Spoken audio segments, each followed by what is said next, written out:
Assalamualaikum warahmatullahi wabarakatuh. Aku Cynthia Rastuti. Saya Vivi Cahyani. Perkenalkan, nama saya Gigi Utama. Di video kali ini kelompok kami itu akan menjelaskan hasil kerja dari kelompok kami sebagai pemenuhan tugas mata kuliah Ekonomi Makro yang diampu oleh dosen Dr. Nafik Umurul Hadi, SE MSI. Untuk selanjutnya, mari kita simak videonya bersama-sama.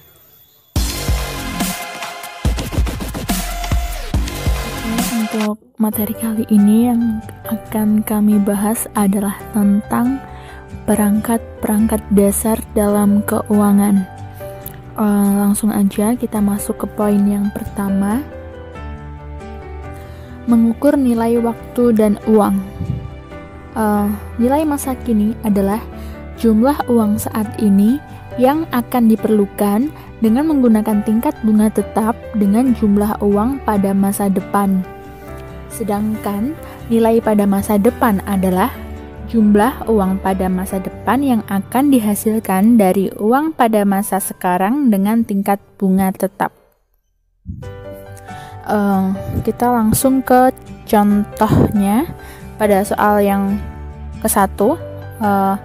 Jika Anda menyimpan uang di bank saat ini sebesar Rp100.000, berapa jumlah uang Anda pada tahun ke-10? Apa yang akan menjadi nilai masa depan dari uang Rp100.000 tadi? Penyelesaiannya diasumsikan bahwa R adalah tingkat suku bunga sebesar 5% atau 0,05 dengan bunga tersebut dibayarkan tiap tahun dan tingkat suku bunga bersifat tetap di rekening bank. Maka rumusnya 1 plus R kali Rp100.000 itu setelah 1 tahun. 1 plus R kali 1 plus R kali Rp100.000 itu setelah 2 tahun. Sedangkan 1 plus R N kali Rp100.000 itu setelah N tahun. Jadi nilai masa depan pada uang Rp100.000 tadi adalah 1 plus 0,05 pangkat 10 kali Rp100.000 sama dengan Rp163.000. Oke, untuk selanjutnya akan dijelaskan oleh teman saya yang satunya. Selanjutnya yaitu mengelola resiko. Pertama, penghindaran resiko. Kebanyakan orang tentu lebih senang untuk menghindari resiko, sebab orang-orang tidak menyukai hal buruk terjadi pada mereka dan lebih menyukai hal baik. Model-model penghindaran resiko dengan menggunakan konsep unilitas, yaitu pengukuran subjektif seseorang mengenai kebaikan atau kepuasan. Penghindaran resiko memberikan titik awal dari penjelasan berbagai hal yang kita amati dalam ekonomi. Yang kedua yaitu pasar asuransi. Pasar-pasar asuransi memiliki dua bentuk masalah yang mengalami kemampuan mereka untuk menyebarkan resiko. Pertama yaitu orang yang memiliki resiko tinggi lebih memilih untuk mengasuransikan dirinya dibanding dengan orang yang memiliki resiko rendah.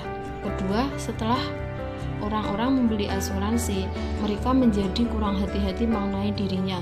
Harga asuransi yang tinggi menjadi alasan, khususnya bagi mereka yang mengetahui bahwa resiko mereka rendah, memutuskan tidak membeli asuransi dan malah menghadapi ketidakpastian hidup sesuai kemampuan mereka sendiri.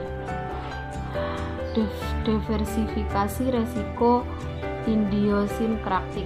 Jika ada satu saran praktikal yang ekonomi tawarkan bagi orang-orang yang menghindari resiko adalah jangan menyimpan seluruh telur Anda di dalam satu keranjang. Anda mungkin pernah mendengarnya.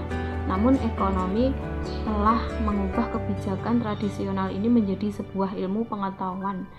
Namanya menjadi diversifikasi. Trade-off antara resiko dan pengembalian keuntungan. Resiko-resiko yang tidak dapat dihindari jika kita memegang saham bahkan dalam portofolio terdiversifikasi.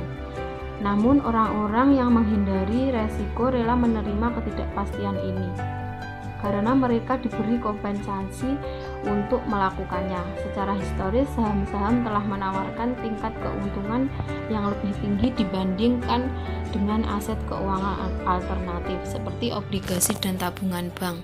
Materi selanjutnya akan diteruskan oleh teman saya. Penelitian aset, analisis fundamental. Istilah analisa fundamental mengacu pada analisis perusahaan secara terperinci untuk menentukan nilainya.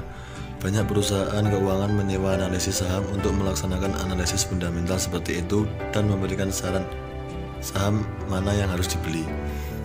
Nilai sebuah saham bagi seorang pemegang saham adalah apa yang dia peroleh dari kepemilikan saham tersebut, yang meliputi nilai masa kini, arus pembayaran dividen, harga penjual akhir. Ingatlah bahwa dividen merupakan pembayaran tunai yang dibuat oleh perusahaan kepada para pemegang sahamnya. Tugas analisis fundamental adalah memasukkan seluruh faktor tersebut dalam pertimbangan guna menentukan beberapa banyak saham yang berharga. 2. Hipotesis pasar dan efisien. Untuk memahami teori ini, titik awalnya adalah dengan mengetahui bahwa setiap perusahaan yang terdaftar dalam pasar saham utama diikuti dengan skema oleh para manajer keuangan. Seorang yang telah melaksanakan reksadana. Pekerjaan mereka adalah untuk membeli saham ketika harganya turun di bawah nilainya. Sebaliknya, menjual kembali ketika harga tinggi. Bagian kedua dari hipotesis pasar yang efisien adalah bahwa keseimbangan penawaran dan permintaan menetapkan harga pasar.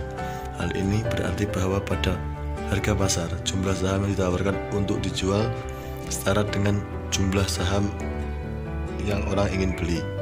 Dengan kata lain, pada harga pasar, jumlah orang berpikir bahwa saham terlalu tinggi seimbang dengan banyak orang yang berpikir bahwa saham itu terlalu rendah.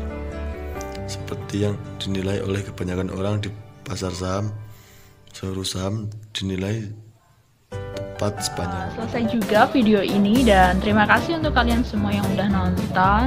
Sampai jumpa. Wassalamualaikum warahmatullahi wabarakatuh. Wassalamualaikum warahmatullahi